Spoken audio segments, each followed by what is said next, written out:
বকুলের ঘ্রাণ। কে গেল? আশরাফ চাচা আর ওনার বড় মেয়ে, ওরা ঢাকায় নিয়ে গেছিল চিকিৎসা করানোর জন্য।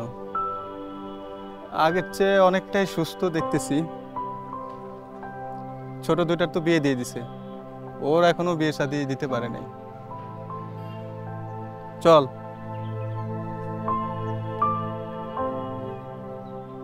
আন্টি চলে যাওয়ার তো প্রায় 2 বছর হয়ে গেছে, আর আন্টি চলে যাওয়াতে তো তুই প্রায় একাই হয়ে গেছস। তোর এখন একটা বিয়ে করা দরকার, বুঝছিস?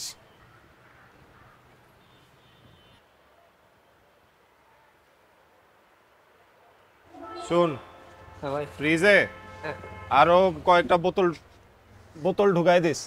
অনেক গরম পড়ছে, মানুষজন এসে ঠান্ডা পানি খুঁজবো এখন। বৈশা ফোন চালাইস না কিন্তু, আমি কিন্তু টের পামু। কি যে টের পাবি কে জানে, তোকেই তো দেই না। দীপ্ত, চাচা আসসালামু আলাইকুম। ওয়ালাইকুম আসসালাম। তা বাবা, তোমার দোকানে কি সরিষার তেল আছে?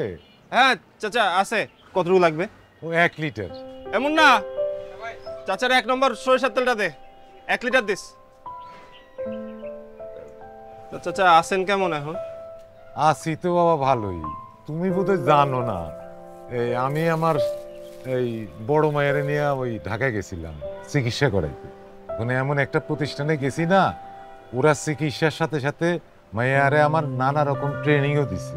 এই ট্রেনিং পাইয়া না মায়াটা অনেকটাই স্বাভাবিক হয়েছে। এখন ওরে অনেকটা সুস্থই বলতে পারো। ও, এটা তো ভালো খবর। আমি শুনছিলাম কিন্তু আজকে আপনার কাছ থেকে পুরোটা জানলাম আর কি। চাচারে তেল দিছোস? হ্যাঁ দিছে। তার দাম কত? দাম নিয়ে চিন্তা করতে হবে না চাচা, আমি আপনার একটা খাতা খুলে রাখুন, ওখানে আপনি মাসে মাসে ইয়ে করে দিন।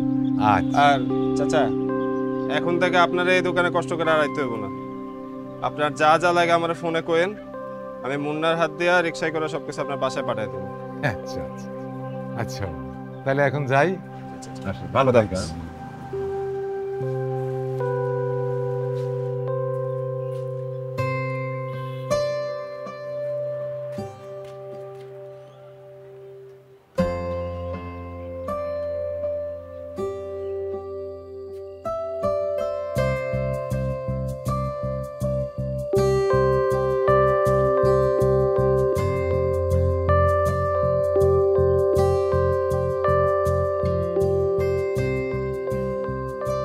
দেখছেন স্যার, ছোটবেলায় নিজের খাবার নিজে খাইতে পারতো না, আপনার জন্য খাবার বেড়ে নিজেই নিয়ে আসলো, আমাকে কিছু করতেই দিল না। কার মায়া সেটা দেখতে হইব না? ও এখন বিশ্ব জয় করবে, তোমার আর কিচ্ছু করতে হবে না। ওষুধ, পানি। তুই রেখেছিস? এটা হ্যাঁ, এটা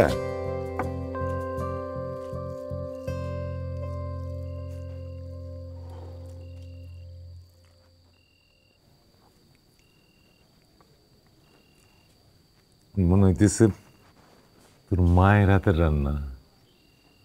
হ্যাঁ।